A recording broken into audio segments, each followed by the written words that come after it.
Assalamualaikum warahmatullahi wabarakatuh. Perkenalkan, nama saya Fikri Ahmad Muzakir, kelas B2 dari Prodi PB Inggris.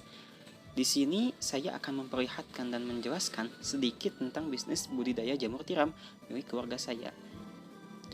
Jamur tiram atau bahasa latinnya Binomial pleurotus mempunyai warna putih hingga krem dengan tudung setengah lingkaran yang menyerupai cangkang kerang dan menjadi ciri fisik yang membuatnya diberi nama tiram. Di alam bebas, jamur tiram bisa dijumpai hampir sepanjang tahun di hutan di pegunungan daerah yang sejuk. Biasanya tumbuh di permukaan batang pohon yang sudah melapuk atau batang pohon yang sudah ditebang, karena jamur tiram adalah salah satu jenis jamur kayu. Untuk itu, saat ingin membudidayakan jamur seperti ini, habitat alaminya harus diperhatikan. Media yang umum dipakai untuk membiarkan jamur tiram seperti ini adalah serbuk gergaji kayu yang merupakan limbah dari penggergajian kayu. Jamur ini cukup mudah pemeliharaannya. Beberapa orang bahkan menyebutnya sebagai jamur yang paling mudah dibudidayakan. Tak hanya itu, selain mudah dipelihara, jamur tiram juga cepat tumbuhnya. Jika sudah dibagok subur, jarak antara satu panen dan berikutnya hanya 2-3 minggu. Proses pemeliharaan yang mudah plus waktu panen yang cepat membuatnya jadi komoditas bisnis yang potensial. Jadi itulah kenapa banyak orang tertarik menanamnya.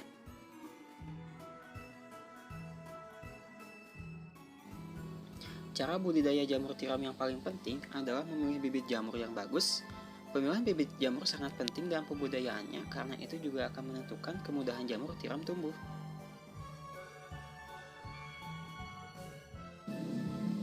Kumbung atau rumah jamur merupakan tempat untuk merawat bagok dan menumbuhkan jamur. Kumbung biasanya berupa sebuah bangunan atau ruangan yang diisi dengan rak-rak untuk meletakkan bagok.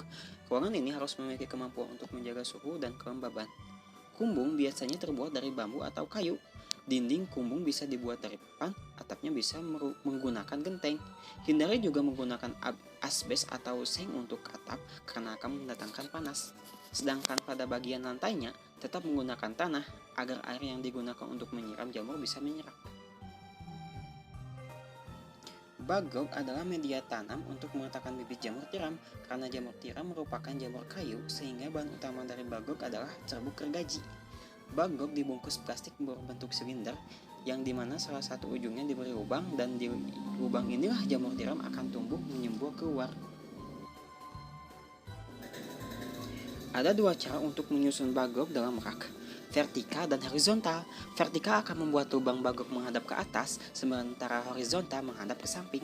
Masing-masing cara memiliki kelebihan tersendiri, dan cara yang saya lakukan ini adalah horizontal karena menurut saya pengambilan jamur akan lebih mudah seperti ini. Bagok yang disusun secara horizontal juga lebih aman dari siraman air. Jadi jika disiram terlalu banyak, air tidak akan masuk ke dalam bagok. Selain itu, posisi ini juga memudahkan proses panen. Namun kelemahan dari posisinya adalah boros ruang rak.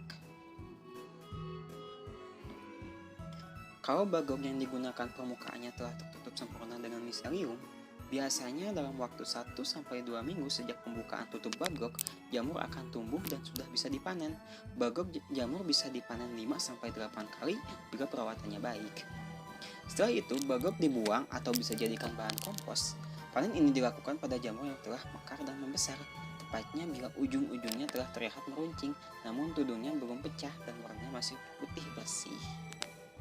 Dan akhirnya jamur yang sudah dipanen akan siap untuk dijual di pasar-pasar. Jamur tiram juga bisa menjadi bahan baku makanan. Jamur tiram mempunyai rasa yang gurih, tekstur yang kenyal, berserat dan beraroma sedap. Juga merupakan salah satu bahan makanan yang sering diolah menjadi berbagai varian masakan. Jamur tiram bisa diolah menjadi hidangan yang lezat dan menggugah selera. Biasanya kebanyakan orang mengolah jamur tiram dengan cara digoreng tepung crispy, disayur ataupun ditumis. Tidak hanya lezat, jamur tiram juga memiliki nutrisi yang tinggi seperti protein, lemak yang baik, vitamin, serta mineral. Baiklah, cukup sekian dari saya. Insya Allah jamur yang saya produksi ini mempunyai kualitas yang baik dan bagus karena berasal dari bibit terbaik. Juga dirawat dan dijaga sepenuh hati sampai pada waktu panen. Sekian dari saya, terima kasih telah menonton. Wassalamualaikum warahmatullahi wabarakatuh.